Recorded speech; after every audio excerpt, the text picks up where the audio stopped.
Finally वो दिन आ गया फ्रेंड्स जब मुझे वापस गुवाहाटी जाना है। And welcome back to my YouTube channel which is magical Meenakshi. और आज का जो दिन था वो मेरे लिए थोड़ा सा हैवी था, क्योंकि अपने शहर को छोड़ के जाना, अपने घर को छोड़ के जाना, अपने लोगों को छोड़ के जाना बहुत ही एक अलग तरीके की फीलिंग होती है। बहुत ही हैवी हार्ट से हम जाते हैं अपने घर को छोड़ के।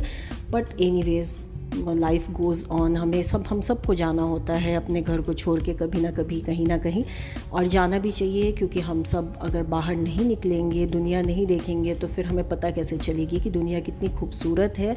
खैर, अभी मैं गुवाहाटी में रहती हूँ और गुवाहाटी के लोग भी बहुत प्यारे हैं, वहाँ मुझे बहुत प्यार मिलता है। तो घर से निकलने के टाइम थोड़ा दुख हुआ था, फिर मुझे याद आ गया कि वहाँ भी मेरे अपने लोग रहते हैं जो मुझे बहुत इंतज़ार करते हैं मेरे लिए और मुझे बहुत प्यार करते हैं। तो वहाँ भी मैं जाके मुझे ऐसा फ़ील नहीं होता है कि मैं अपने घर से बहुत दूर हूँ या मेरे आसपास अपने लोग नहीं हैं। बट फिर भी घर से जाने का तो एक होता है मन में, थोड़ी सी हैवी हार्ट थोड़ी सी फ़ील होती है।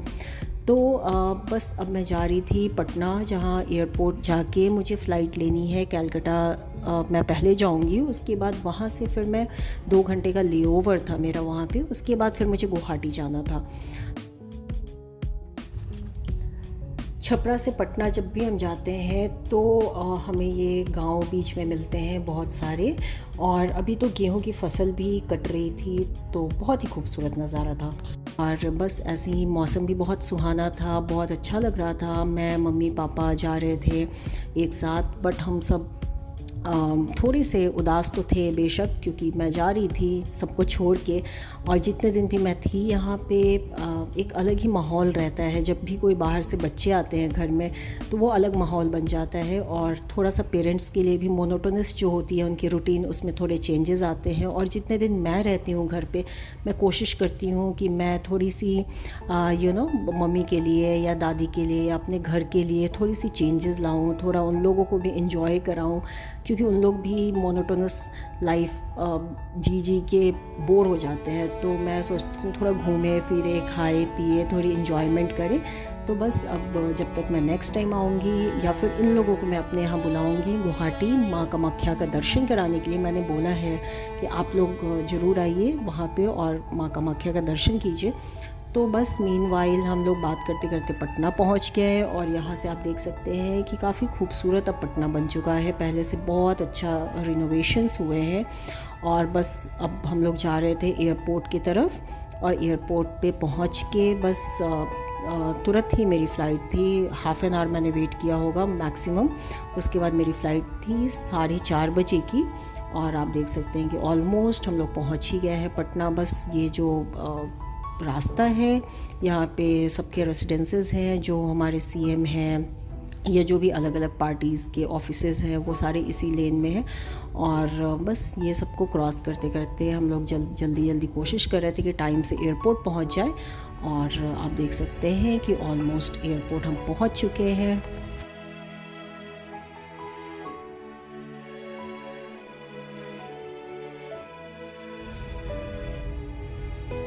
तो ये जो एयरपोर्ट है वो अभी कुछ साल पहले ही इनॉग्रेट हुआ है नए एयरपोर्ट के फॉर्म में, और यहाँ अभी काफ़ी मॉडिफाइड तरीके से बना दिया गया है इस एयरपोर्ट को। पहले काफ़ी छोटी एयरपोर्ट थी, तो अभी काफ़ी अच्छा लगता है कि हमारे बिहार का जो राजधानी है वहाँ भी एक अच्छा एयरपोर्ट हमें मिला है, और बहुत अच्छा लगता है। अब जाके ऐसा फ़ील होता है कि हम एयरपोर्ट पे आए हैं। नहीं तो पहले वाला जो एयरपोर्ट था उसकी साइज़ थोड़ी सी छोटी थी, तो अभी अच्छा लगता है कि हमें कहने में भी कि हमारे बिहार में भी एक अच्छा एयरपोर्ट खुल गया है पटना में।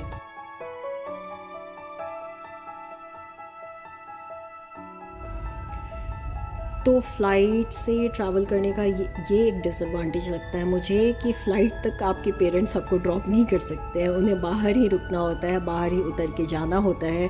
तो बस मेरी मम्मी जो है वो चाह रही थी कि थोड़ी देर और भी वो मेरे साथ रुके, तो इसलिए हमने कार को पार्किंग के लिए भेज दिया, क्योंकि कार पार्क वहाँ नहीं होता है ज़्यादा देर तक, और वहाँ लिमिटेशन होती है, टाइम की लिमिट होती है।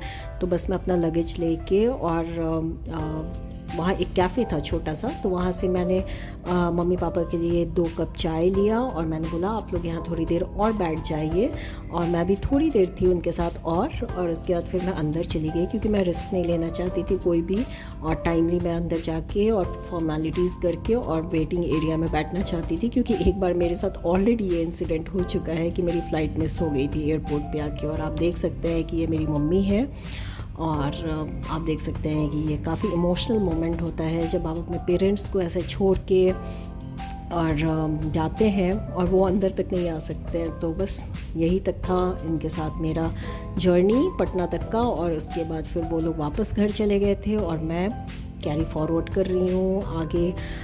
बस अपना बैगेज मैं ड्रॉप करने जा रही थी और यहाँ से मुझे बोर्डिंग पास भी लेना था। तो बस आप लोग भी आगे बने रहिए और देखिए कि मेरी जो जर्नी थी वो कैसी थी। तो बोर्डिंग करने के टाइम मुझे सम्राट चौधरी जी भी दिख गए थे, और उसके बाद फिर मैंने अपना बैगेज ड्रॉप किया। वहाँ पे मैंने टैग को पर्सनली चेक किया, क्योंकि ये जो बैग है मैं कलेक्ट करती डायरेक्टली गुवाहाटी से वाया कैलकाटा। तो मैं पर्सनली देख रही थी कि इसमें टैगिंग वगैरह हो, इसमें कोई डिस्क्रिपेंसी ना हो, कोई मिस्टेक्स ना हो। उसके बाद मैंने बैगेज ड्रॉप किया, फिर मैंने सिक्योरिटी चेक के लिए मैं गई, और उसके बाद फिर मैं वेटिंग एरिया में जाके बैठ गई। इनफैक्ट मैं टहल रही थी इधर उधर, क्योंकि बैठना तो था ही मुझे फ़्लाइट में, तो इसलिए मैं इधर उधर थोड़ा सा रूम अराउंड करके मैं एक्सप्लोर कर रही थी कैसे कैसे स्टोर्स हैं, क्या क्या चीज़ें हैं, क्योंकि ये देख के काफ़ी अब खुशी मिलती है कि पटना में एक अच्छा सा एयरपोर्ट बन गया है। और मैं जब भी आती हूँ तो मैं एक्सप्लोर करती हूँ instead of sitting at one place. तो आप देख सकते हैं कि ये हूँ मैं, और बस मैं वेट कर रही हूँ कि जल्दी से अनाउंसमेंट हो मेरे फ़्लाइट की और मैं जाके और बोर्ड करूँ। मेरी फ़्लाइट आ चुकी है, इसी फ़्लाइट से मुझे जाना था कोलकाता। तो अब अनाउंसमेंट हो गई थी बोर्डिंग के लिए, लेकिन मैं चाह रही थी कि एक बार जो रश हो वो चला जाए फ़्लाइट में, उसके बाद मैं आराम से सबसे लास्ट में जाऊं, क्योंकि एनीवेज़ फ़्लाइट के अंदर बैठने से अच्छा है कि आप बाहर ही रहिए। तो जब भी मैं फ़्लाई करती हूँ, मैं फ़्लाइट से जाती हूँ, तो मैं सबसे पहले जाना पसंद नहीं करती। इनफैक्ट मैं सबसे लास्ट में जाती हूँ, मैं आराम से बैठी रहती हूँ, क्योंकि मेरी सीट तो रिजर्व्ड है, और मैं सबसे लास्ट में जाती हूँ और अपनी सीट को ऑक्यूपाई करती हूँ, और फिर मैं फ़्लाई करती हूँ, क्योंकि मेरे लिए बहुत बोरिंग होता है अंदर जाके बैठना पहले।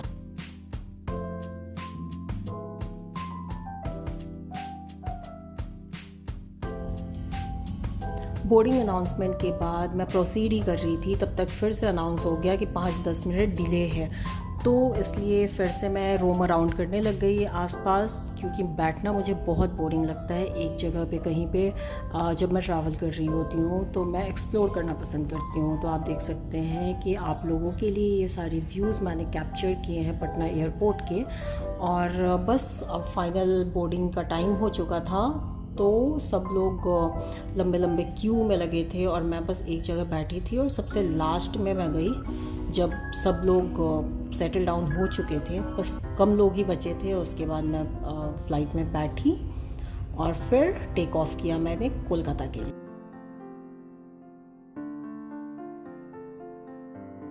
On flight 63775, Kolkata is approximately 55 minutes away. Our aviators today are Captain Shailesh Gautam and First Officer Anurag Bab, committed to making your journey hassle-free and comfortable. As a travel companion, it is simply wonderful to connect you with India by Indigo. Thank you.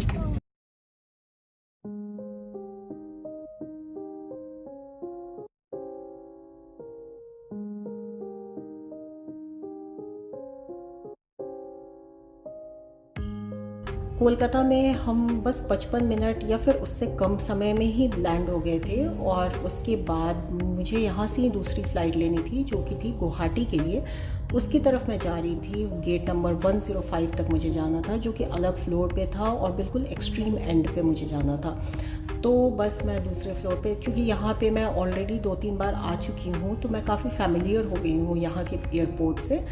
तो जब भी मुझे गुवाहाटी जाना होता है, या कितनी बार मैं हैदराबाद भी गई हूँ तो कोलकाता से होके गई हूँ, तो यहाँ का जो एयरपोर्ट है वो थोड़ा फ्रेंडली हो गई हूँ मैं। और यहाँ माँ दुर्गा का दर्शन कर लीजिए आप लोग, क्योंकि कोलकाता इज़ नोन फॉर माँ दुर्गा।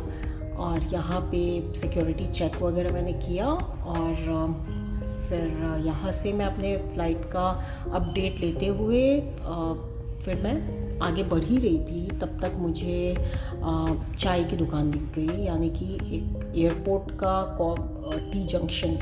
फिर मैंने सोचा कि पहले मैं सेटल डाउन हो जाती हूँ, मैं आइडेंटिफाई कर लेती हूँ कि कहाँ है मेरा गेट, उसके बाद फिर मैं चाय वगैरह पीऊँगी। और लकीली मुझे ये आप देख सकते हैं सामने का ही सीट मिल गया बैठने के लिए, तो मैंने अपना सामान वगैरह वहाँ रखा। फिर मैं चाय लेके आई, चाय वाय मैंने पिया और फिर मैं आसपास चीज़ें देखने लग गई।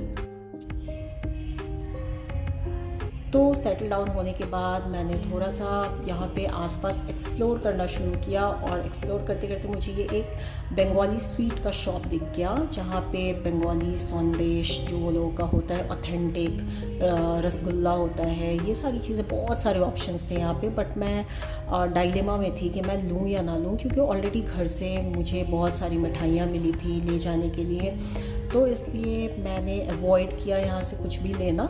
और होपफुली अगर मैं कभी वापस आई तो अपने घर के लिए ढेर सारी यहाँ से मिठाइयाँ लेके जाऊँगी। इसके जस्ट बाद ही मेरी फ़्लाइट थी गुवाहाटी के लिए, जो कि नेक्स्ट व्लॉग में मैं आपको दिखाऊंगी। तब तक के लिए stay tuned, bye bye, take care.